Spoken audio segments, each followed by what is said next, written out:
friends, and welcome back to my channel. My name is Maria. This happens to be your first time visiting. Welcome to Siempre Infinitos DIY. So happy you chose to stop by. Okay, so with that being said, let's begin. Today's video is going to be more of a DIY instead of a fake bake, and it's actually going to be an inspirational piece.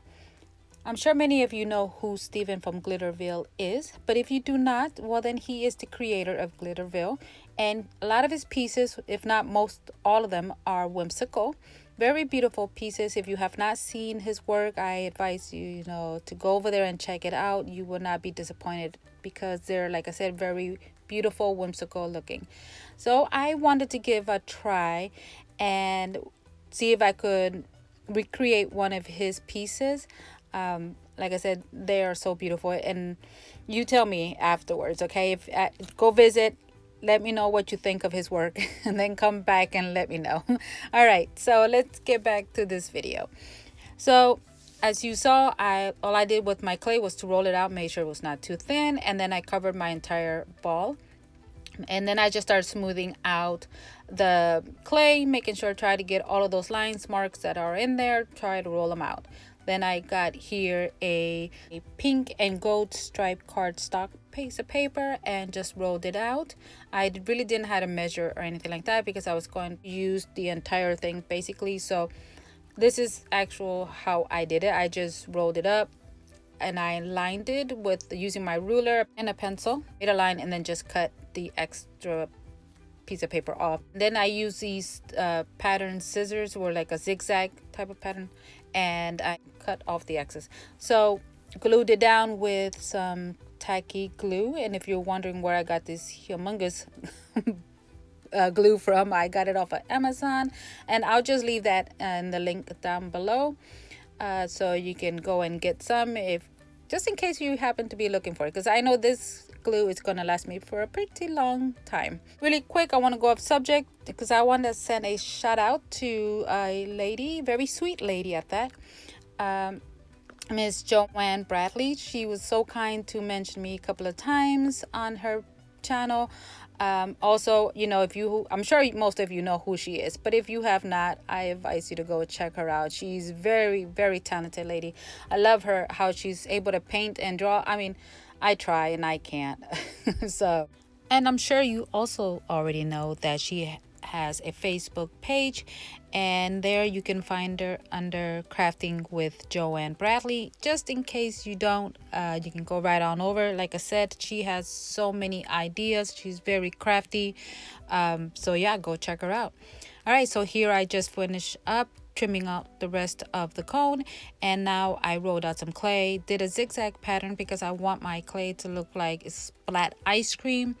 And I'm just going to do is just cover not the entire foam ball, but half of the ball where it's just look like it's going to drip, because this ball I'm going to place on top of the foam cone here, and because it's flat, I wanted to make a hole.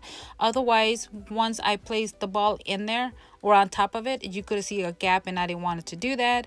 So I just went ahead and cut out a hole, not too much, just enough where the ball could sit in there better, and glued it down. And then I'm going to start pulling the clay down, smoothing out any lines or marks. Then I'll be adding a piece of white clay, and I'm going to do the same thing. So I want to take this chance to welcome all of my new subscribers. Thank you so much, guys, for subscribing to my channel. And for those who've been following me for a long time, thank you guys for continuing to support my channel. And also, if you are following me in my Facebook group page, thank you. I love that there we are able to interact with each other more better, and you guys share with me your projects or whatever that you're working on. Thank you so much, and I just love it, so if you have not had a chance, go over there and check that out. It's private, and there's another one that is public. So going back to this video, here I'm just rolling out the clay, and I'm going to be using a flour cookie cutter, and in the Facebook group, and also others Facebook pages that I've seen, that I follow some ladies over there, some very talented ladies at that. You know, I've noticed that some of them have used cooking spray, and they swear by it because they say that it does not stick, you know, the clay does not stick to the cookie cutter. And I'm always having a hard time with them. Sometimes in here you can see that I'm just pulling it out, and I'm always smoothing out the edges. And you know, this is something that I'm going to try out myself, you know, because if it does work, you know, and they're all saying that it does, you know, I think it'll make my life a little easier when it comes to fake baking and using cookie cutters especially. So if you guys have used them, you know, where it comes to this cookie spray, let me know if that actually does it smooth out the edges as well, or you know, or what. So here you saw there's my little splat of ice cream on top of my big ice cream scoop, and all I'm gonna do is just add some sprinkles. I was like hesitating to not hesitating, but I was trying my hardest not to add glitter, because I really wanted to. I should have, but I did not. But anyways, but it still look cute without it. So here this sprinkles came from Play Code 3, and I'm going to be adding my discount code. So you know, if you go over there, you can get some discounts. And then this is how cute and adorable. So here I added the second, or the first, well, yeah, the second scoop. And I am going to add some eyes on my little piece here. The eyes, for whatever reason, really had me cracking up. You'll see in a minute. So with his eyes, or her eyes, as a matter of fact, I went ahead and used a icing tip. And any icing tip is just really depends on how big you want the ice to be. So I just use a regular ice piece. But first here, I'm sorry, I skipped this part.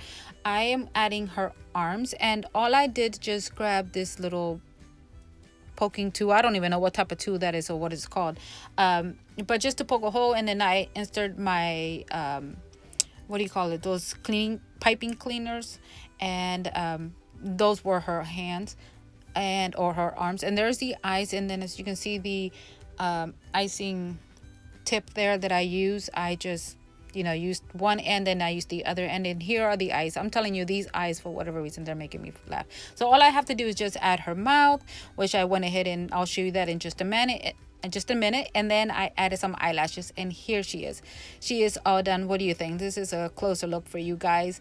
I think she looks adorable. I love how she actually comes out. She looks very whimsical, not the exact same as Steven's, you know, but it's close enough, I would say. And I actually named her Miss Molly Jolly. What do you think? Is that okay? You know, is that a good name for her, or do you think she should be named something else? I don't know. You let me know.